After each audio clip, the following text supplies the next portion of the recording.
And what I realized with the club is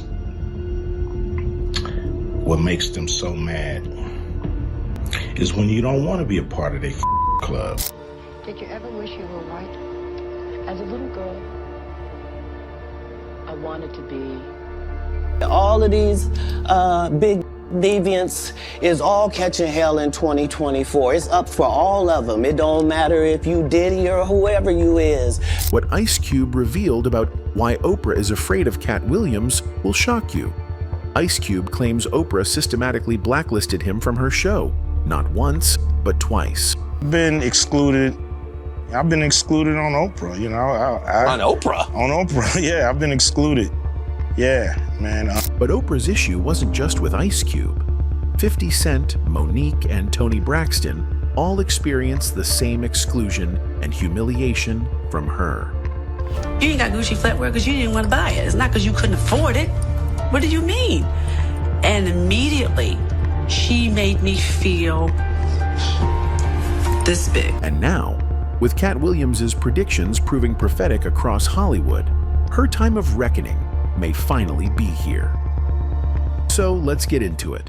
For decades, Oprah Winfrey has held a powerful position in American media, carefully curating her image as America's most trusted voice.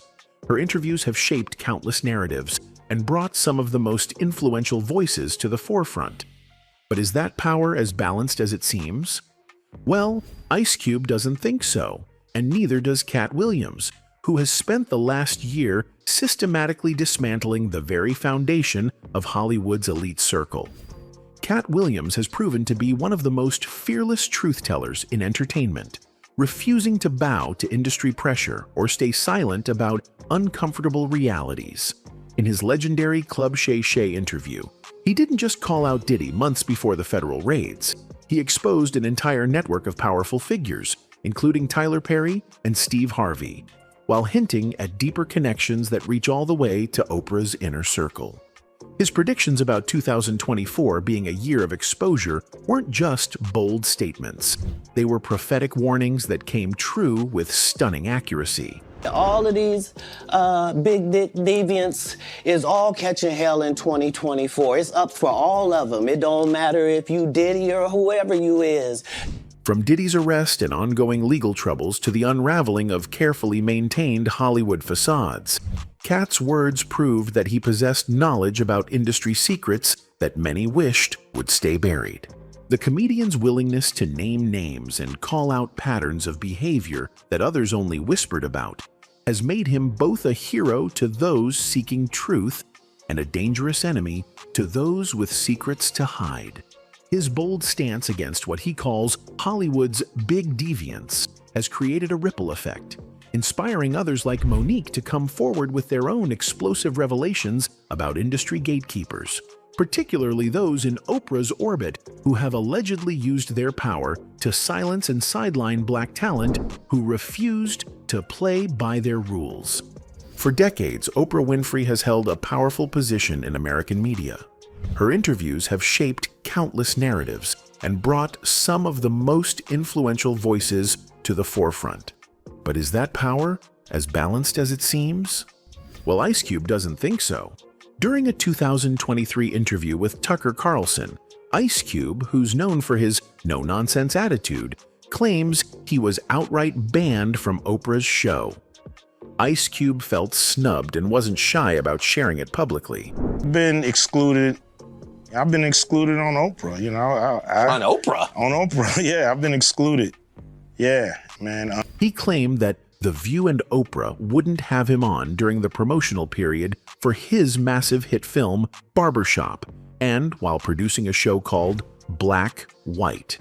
He said each show's entire cast was invited on The Oprah Show on 2 separate occasions, but he was not invited. Then there is 50 Cent, who doesn't hold back. During his rise to stardom, 50 Cent wanted to solidify himself as a success by making an appearance on Oprah.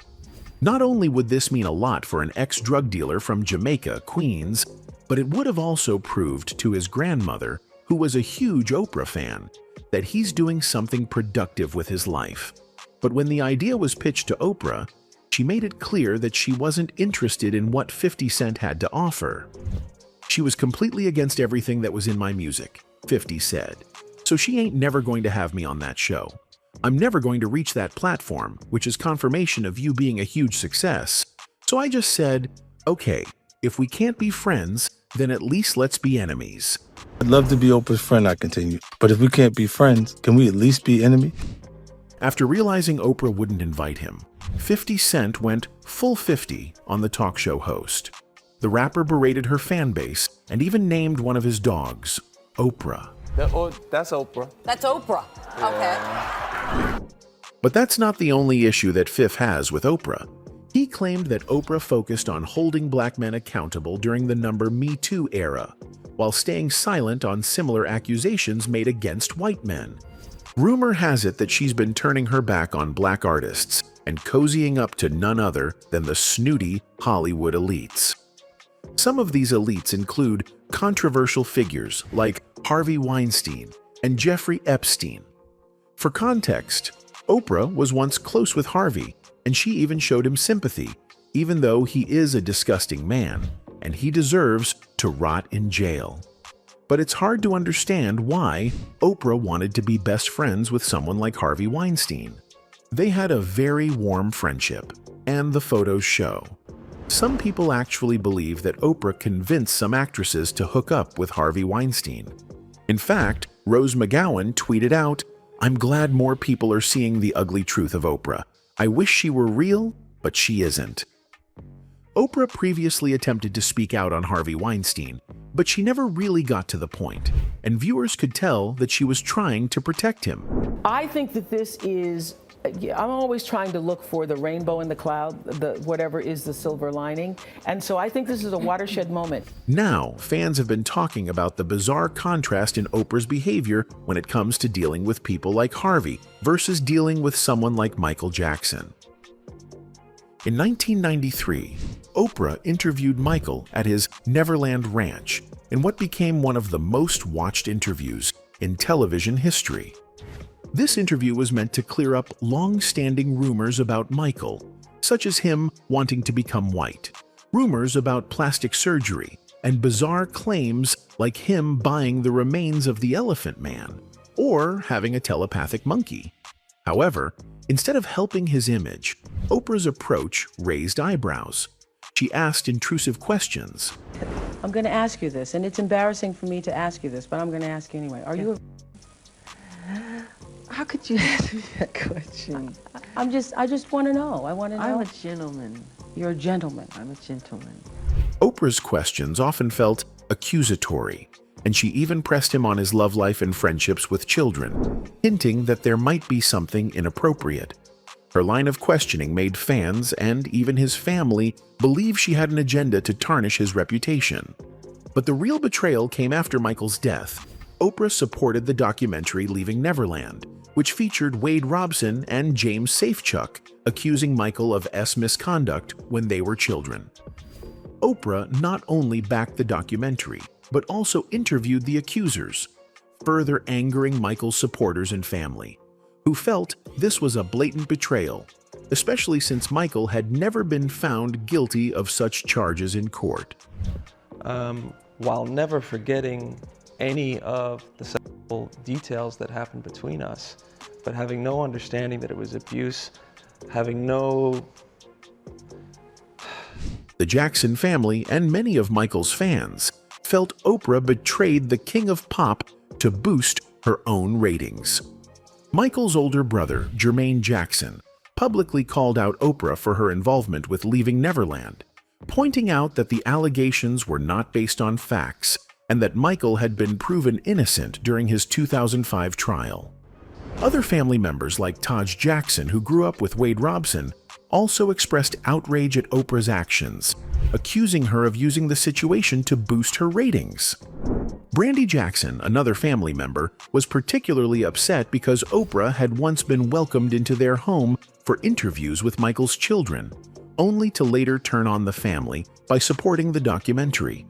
Perhaps most notably, Janet Jackson, who was very close to Michael, reportedly still holds a grudge against Oprah. Janet, along with other family members, believes Oprah was instrumental in launching the hate campaign against Michael and tarnishing his legacy. Janet has made it clear that she feels Michael would never have committed the acts he was accused of, and the pain of Oprah's betrayal runs deep within the Jackson family. The Jackson family, particularly Janet Jackson, felt this was a blatant attempt to tarnish Michael's legacy. Janet has since demanded that Oprah apologize for her role in spreading these accusations, but Oprah remained silent. On the other hand, in early 2019, there was a documentary created about Harvey Weinstein titled Untouchable.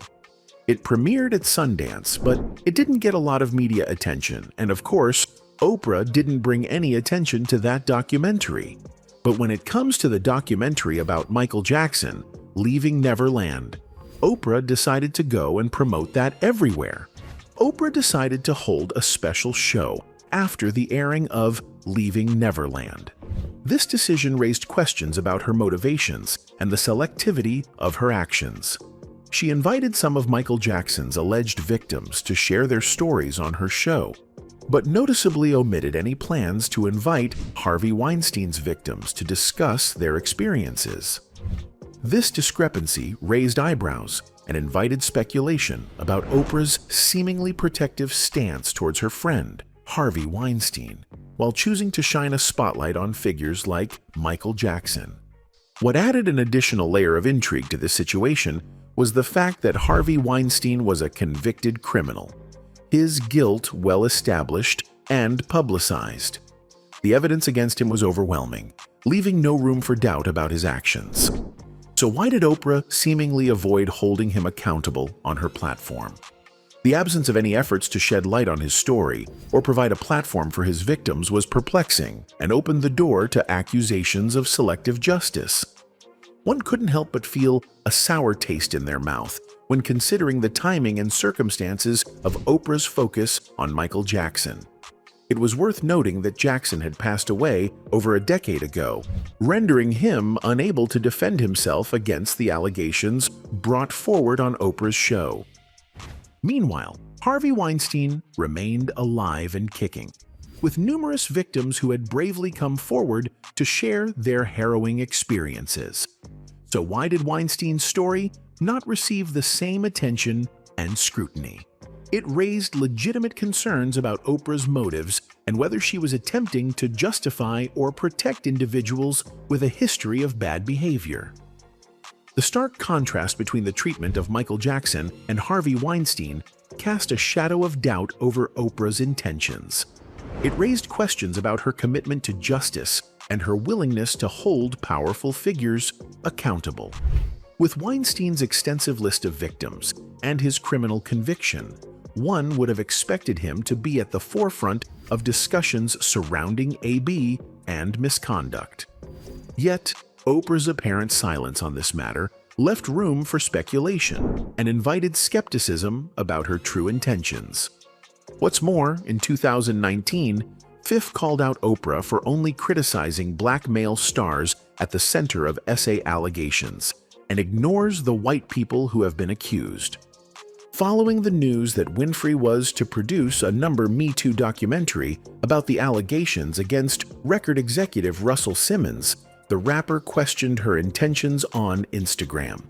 According to a press release, the film was said to be a profound examination of race, gender, class, and intersectionality, and the toll assaults take on their victims and society at large. I don't understand why Oprah is going after black men, 50 Cent wrote, alongside a photo of both Winfrey and Simmons. No Harvey Weinstein, no Epstein, just Michael Jackson and Russell Simmons. This ish is sad, he added, continuing. These documentaries are publicly convicting their targets. It makes them guilty till proven innocent. It's hard to ignore the fact that Oprah, a self-proclaimed advocate for women, was super close to one of Hollywood's biggest controversial figures. And while her team can deny all day that she reached out to support him during his downfall, it's hard to shake the feeling that she's trying to keep some things under wraps. So did she stay silent because of what Weinstein could offer her in terms of connections and influence? And what makes this a harder pill to swallow is that if you think Harvey is the only sketchy person she is connected to, you would be wrong. Back in the day, Oprah endorsed a healer from Brazil by the name John of God. Millions of people around the world saw Oprah, one of the most trusted voices in media, validate this guy, leading to an even bigger following for him. This is an interview I wasn't sure would ever happen. One of the most famous spiritual healers in the world rarely talks to anyone on camera. John of God agreed to sit down with me under a mango tree. But here's where things get really dark. Fast forward a few years, and the truth comes out. John of God was running a massive S operation. We're talking about HT, SA, and exploitation of vulnerable people, mostly women, who trusted him to heal them. The crimes this man committed were absolutely unspeakable, and Oprah had a front row seat to all of it. Oprah didn't just casually mention John of God. She praised him on her platform, giving him the Oprah seal of approval that everyone knows is pure gold. People trusted Oprah, so by featuring him on her show, she pretty much handed him a megaphone to reach more victims. He wasn't some obscure healer anymore. He was Oprah endorsed, and that gave him the kind of legitimacy that P-daters dream of. As a medium, he's a spiritualist. He believes a great deal in God, and he practices this mission. But now that the truth has come out, and it's horrifying, we're left asking some serious questions. Did Oprah really have no idea what was going on with this guy? Or did she turn a blind eye because he was helping her build a brand of spiritual wellness that fit her narrative? Well, John of God's abuse wasn't a small operation. He was running a full-blown T-ring under the guise of spiritual healing. So it's hard to believe that someone like Oprah, with all her resources and connections, wouldn't at least have heard whispers about what was happening. The rumors were out there, and if we know that now, what are the chances that Oprah, with her massive influence and network, didn't hear anything back then? Anyway, Ice Cube and 50 are not the only black celebrities calling out Oprah. During his time, Paul Mooney also frequently addressed Oprah's shady dealings. Paul Mooney had always been vocal about the pitfalls of Hollywood. I'm very proud of Mo'Nique. She did an excellent job. I'm happy for her. I hope she gets an Academy Award, an NAACP, but the movie, I just couldn't help it. As a black man, I couldn't stand that movie. He then went on to add, and I think this movie's late. I don't think it's innovative. All that stuff went on in slavery. I mean, you can't top slavery. That's how I look at it. Watch Gone with the Wind. Precious doesn't top Gone with the Wind. Mooney questioned why Mo'Nique, a talented actress, would involve herself in Tyler Perry's projects, hinting at the manipulative tactics behind the scenes. This warning was a reflection of Mooney's disdain for how Perry and Oprah treated black talent. But that's not all. Mooney once famously said, Oprah desperately wants to be white. In his view, Oprah's actions and career choices were about fitting into the Hollywood elite. Oprah, have you ever wanted to be white? And even if this was true, this bitch should have lied. And Oprah,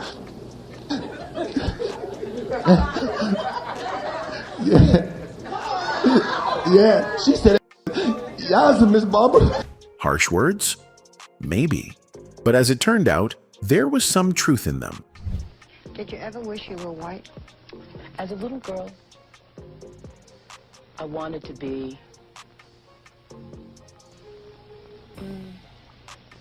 But Oprah Winfrey is no stranger at making black celebrities feel ashamed of themselves. You see, there was a time when Toni Braxton experienced a dramatic downturn in her career. Suddenly, she encountered a series of devastating setbacks, including financial hardship and a severe illness. There have been speculations suggesting a possible connection between her downfall and Oprah Winfrey. I was in shock. Do you take responsibility for the situation that you're in right now? 100%.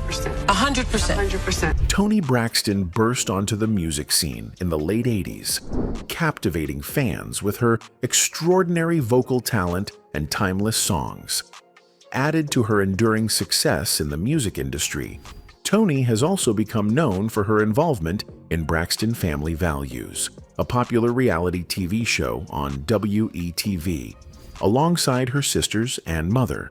But while she has rightfully earned the title of a Grammy Award-winning R&B legend, Toni has also faced her fair share of challenges during her career, with one of the most trying moments being her bankruptcy filing. She says to me, I hear you have Gucci flatware. I'm Oprah Winfrey and I don't have Gucci flatware. In a revealing interview on VH1's Behind the Music, Toni candidly discussed the bankruptcy situation and how it was received by the public and fellow celebrities. During the same period when she was grappling with financial difficulties, Toni appeared on The Oprah Winfrey Show. As is customary for guests on Oprah's show, she anticipated questions about her then-current situation. However, Toni was taken aback by Oprah's unexpectedly tough line of questioning, leaving her in a state of disbelief. I read that you were upset about stories that your overspending caused this. During this interview, viewers perceived Oprah's questions as indirect criticism of Toni's spending habits, with the implication that Toni's extravagant expenditures were a significant factor in her bankruptcy. In response to Oprah's perceived rudeness, Toni replied, "She was so frickin' mean to me. I was in shock." Toni openly acknowledged her deep respect and affection for Oprah before the interview took place, expressing that she had never anticipated Oprah would be as critical as she turned out to be during their conversation. According to Braxton's recollection, Oprah's disapproval didn't stop there. Toni remembered Oprah saying something along the lines of, "I've heard you have Gucci flatware, whereas I, Oprah Winfrey, do not own Gucci flatware." This comment left the star of Braxton Family Values feeling significantly diminished. You ain't got Gucci flatware because you didn't want to buy it. It's not because you couldn't afford it. What do you mean? And immediately, she made me feel this big. Now, another celebrity who has been downright humiliated by Oprah Winfrey is Mo'Nique. Mo'Nique's comments came in May 2017 during an appearance at the Apollo Theater in Los Angeles, several years after she won the Academy Award for Best Supporting Actress for her role in the 2009 movie Precious. After that win, Mo'Nique claimed she felt the entertainment industry had given her a raw deal, including passing her up on jobs, and that Daniels, who directed Precious, later told her that she'd been blackballed after she refused to campaign for the movie during parts of the 2010 awards season. She did that because she felt she was not being fairly treated by being asked to promote the show overseas without being compensated. In fact, she told The Hollywood Reporter in 2015. And that's when he said, "Mama, you've been blackballed." And I said, "Well, why have I been blackballed?" And he said, "Because you didn't play the game." And I said, "What game is that?" And he was never able to answer that question.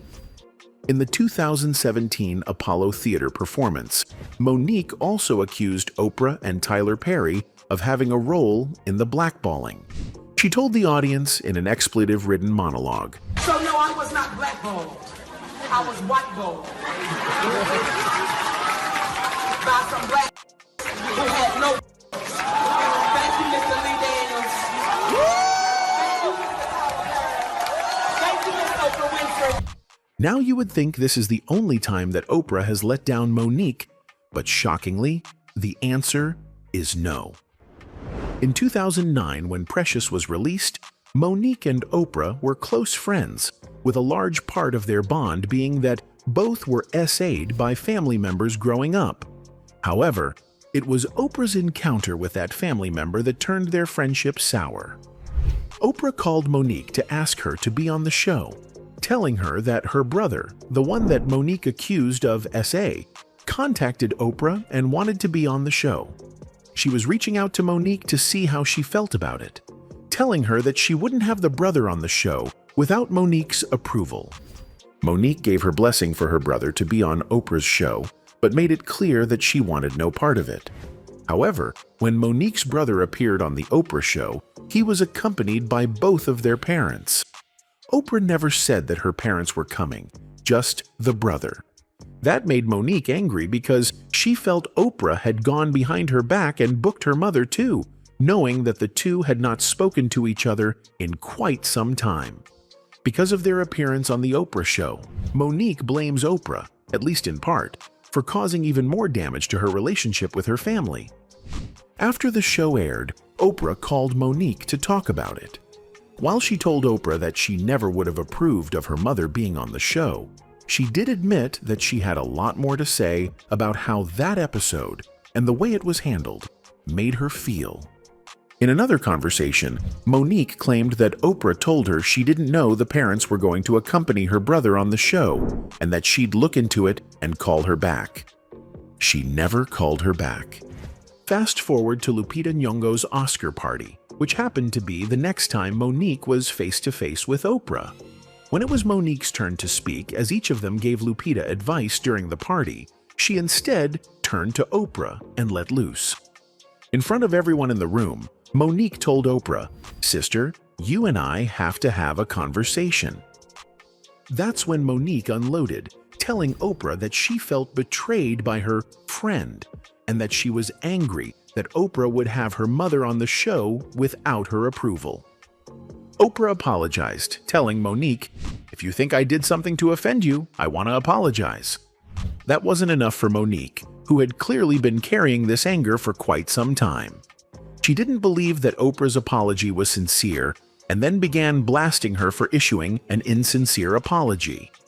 Anyway, when all this has been said and done, where does that leave Oprah? For years, she's been celebrated as a media powerhouse, but her interactions with black celebrities have raised serious questions. With stories from 50 Cent, Ice Cube, Mo'Nique, and more, it seems her legacy isn't as straightforward as we all thought it was. And maybe this time, Katt Williams might just expose her for who she really is. Anyway, that's it for this video, folks. Bye.